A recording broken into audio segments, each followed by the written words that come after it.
Hey guys, আসসালামু আলাইকুম। আজকে আপনাদের আমাদের প্রিয় সিরিজ স্কুল গ্যাং সিজন 3 12 নম্বর এপিসোড নিয়ে আলোচনা করব।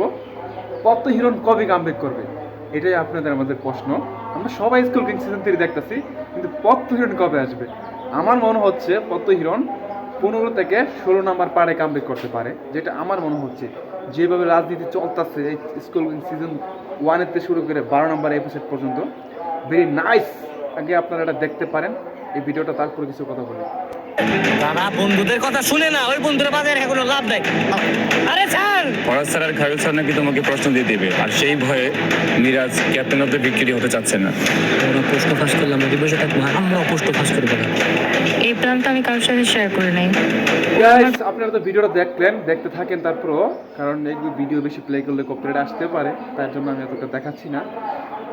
এই স্কুল গ্যাং সিজন 12 নম্বর এপিসোডে কে হবে ক্যাপ্টেন অফ দ্য ভিক্টোরিয়া, এই নিয়ে চলতেছে যুদ্ধ। সাথী এবং মিরাজ খান। মিরাজ খানকে সবাই বলতেছে, বন্ধু তুই ক্যাপ্টেন অফ দ্য ভিক্টোরিয়া হয়, আমরা তোকে সবাই হেল্প করবো। মিরাজ বলতেছে না, আমি এটা হয়তো চাই না, পারবো না। তাই দেখতে আছেন তার বন্ধু বান্ধবের কথা রাখে না, দিকে সবাই মিলে তাকে ছাদ থেকে পাড়াই দিতে চাচ্ছে। তো সবাই চাইতেছে Miraz captain of the Victoria হচ্ছে। দুজন স্যারও আবার সাথীর পক্ষে, তাকে নাকি আগের থেকে এই প্রশ্ন দিয়ে দিবে দেখা থেকে লেখার জন্য, কোনো ঝামেলা না হওয়ার জন্য। তো গাইস, দেখতে থাকো স্কুল গ্যাং সিজন 3 এপিসোড 12 নম্বর এপিসোড অলরেডি আসছে সিজন 3।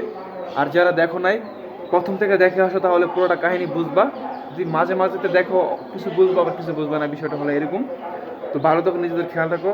আজকে আসবে গরিব ঘরের রাজপুত্র পর্ব নাম্বার 6। দেখতে থাকো গরিব ঘরের রাজপুত্র, দুটোটাই ইনভাইট করলাম তোমাদের মাঝে।